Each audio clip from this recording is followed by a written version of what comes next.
When Natalie and I started dating, I thought I had finally found my person. She was smart, ambitious, and fiercely confident, a manager at a marketing firm where people twice her age respected her. We'd been together for almost 3 years, and though we had our ups and downs, I always believed in her and in us. But then, little cracks began to show. Late-night calls she wouldn't explain, new business trips that didn't match her schedule, and a growing distance between us that no amount of reassurance could fix. One night, I decided to surprise her at work with dinner. Something small, just to show her I cared. When I walked into her office building, the receptionist smiled politely. "She just left with Mr. Collins," she said, not realizing what that meant to me. Mr. Collins, her boss. I froze, thanked the receptionist, and left quietly. That night, Natalie texted me, "Working late again, might stay at the office." I stared at my phone for a long moment, then simply replied, "Got it. Take care." No anger. No accusations. Just silence. The next morning, I didn't call. I didn't ask questions. I didn't confront her. Instead, I did something different. I started paying attention. I checked the shared account we used for groceries and bills. There it was, 2 restaurant charges, one from the night before, both in her name. I didn't need to see more. My instincts filled in the blanks my heart refused to. When she came home that evening, I acted normal. I helped her carry her things, asked about her day, and even made dinner. I didn't mention anything. That silence made her nervous. I could see it in the way she kept glancing at me, expecting a question, a fight, something. But I gave her nothing. After dinner, she finally said, "You're being really quiet tonight." I smiled slightly. Just tired. Long day. And that was it. No more discussion. That night, while she slept, I gathered my things, my laptop, my clothes, my important documents, and left. I didn't slam doors or leave notes. I just walked away. 2 days later, I got a phone call from a number I didn't recognize. "Is this Mr. Walker?" the voice asked. "Yes," I said.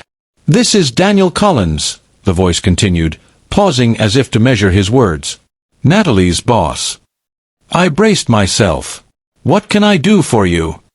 He hesitated. "Do you know what your girlfriend just did?" The irony made me almost laugh. "Ex-girlfriend," I corrected him. "And no, I don't." He sighed. "She just quit. Walked into the office, handed in her resignation letter, and told HR she couldn't work here anymore. She said she made a mistake, a big one. She told me you found out about us, and she couldn't live with it." I said nothing for a long moment. "That's between you and her," I replied calmly. "Not me." He tried to explain, saying it had been a moment of weakness, that it didn't mean anything. I let him talk until he ran out of words, then said quietly, "You two deserve each other. Good luck." And I hung up. Later that day, Natalie called me. Her voice was shaky. "You knew," she said softly. "I did," I replied. "And you didn't say anything?" "No," I said. "Because you already did everything that needed to be said." She started crying, telling me she'd quit her job because she couldn't face the guilt, that Colin's wife had found out, that everything was falling apart. But I didn't feel angry anymore. Just tired, deeply, peacefully tired. "I didn't walk away to hurt you," I said. "I walked away to protect myself. There's a difference." There was silence on the line. "I wish you'd yelled at me," she whispered. "I did worse," I said softly. "I let you hear what silence sounds like when love's gone." A week later, a mutual friend told me Natalie had moved out of town, staying with her sister, trying to start over.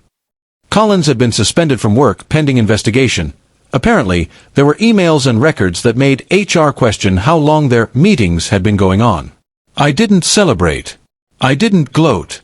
I just carried on with my life, went back to the gym, reconnected with friends, and slowly rebuilt the peace I'd lost while trying to fix something that was never really mine to save. One evening, months later, I got a short email from Natalie. It read, "I know you'll probably never forgive me, but thank you for walking away instead of destroying me. That silence taught me everything I refused to learn when you were still trying." I read it once, then deleted it. No reply. Some stories don't need an epilogue, they just need to end. Because sometimes, the loudest revenge isn't shouting, arguing, or exposing someone. It's the quiet decision to leave without a scene, to walk away so completely that the echo of your absence does what words never could.